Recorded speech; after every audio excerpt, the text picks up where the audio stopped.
അക്കുവിന് വേണ്ടിയിട്ട് എപ്പോഴും dry fruit വാങ്ങി വെക്കാറുണ്ട്. അപ്പോൾ ഒരു 100 ഗ്രാമൊക്കെ വെച്ചേ വാങ്ങിക്കാറുള്ളൂ കേടായി പോവാതിരിക്കാൻ. അപ്പോൾ അതിന് പറ്റിയൊരു കണ്ടെയ്നർ ഓർഡർ ചെയ്തിട്ടുണ്ടായിരുന്നു ആമസോണിൽ നിന്ന്. അപ്പോൾ അത് വന്നിട്ടുണ്ട്. ഇതാണ് ഡ്രൈ ഫ്രൂട്ട് കണ്ടെയ്നർ. ഇതിൻ്റെ റേറ്റ് വരുന്നത് 299 രൂപയാണ്. അപ്പോൾ ഇതുപോലെ കുറച്ചൊക്കെ കുറച്ച് വാങ്ങിച്ച് വെക്കുന്നവർക്ക് പറ്റിയൊരു പ്രൊഡക്റ്റാണ് ഇത്. അടുത്തതായിട്ട് ഈ കുഞ്ഞ് സാനിറ്റൈസർ ബോട്ടിലാണ് വാങ്ങിയിട്ടുണ്ടായിരുന്നത്. ഇതൊരു കോംബോ പാക്കാണ്. ഇതിൻ്റെ റേറ്റും 299 രൂപയാണ് വരുന്നത്. അപ്പോൾ അവൻ എപ്പോഴും യൂസ് ചെയ്യുന്ന സാധനമാണ്. അപ്പോൾ ബാഗിലൊക്കെ ഇങ്ങനെ ഹാങ് ചെയ്ത് വെക്കാൻ പറ്റിയ ടൈപ്പ് ആയതുകൊണ്ട് ഇത് വാങ്ങിച്ചിട്ടുണ്ടായിരുന്നു. ട്രാവൽ ചെയ്യുമ്പോഴൊക്കെ നല്ല യൂസ് ആയിട്ടുള്ളൊരു സാധനമായിരുന്നു കേട്ടോ. ഇത് അവന് വേണ്ടിയിട്ട് സാലഡ് ഉണ്ടാക്കാൻ വേണ്ടി മാറ്റി വെച്ചതാണ്. ഇത് കാണിക്കാൻ കാരണം വെജിറ്റബിൾ കഴിക്കാത്ത കുട്ടികൾക്ക് ഇങ്ങനെ ഉണ്ടാക്കി കൊടുത്തു കഴിഞ്ഞാൽ കഴിക്കുമെന്ന് എനിക്ക് തോന്നുന്നത്. കാരണം ഇവൻ ഒരു വെജിറ്റബിളും ഒരു രീതിക്ക് ഉണ്ടാക്കിയാലും കഴിക്കാത്ത ഒരാളാണ്.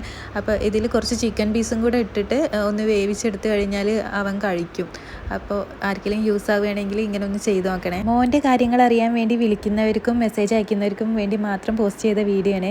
അവൻ ഇപ്പോൾ ഓക്കെയാണ്. ട്രാൻസ്പ്ലാന്റ് കഴിഞ്ഞു, 6 മന്ത് ആയി.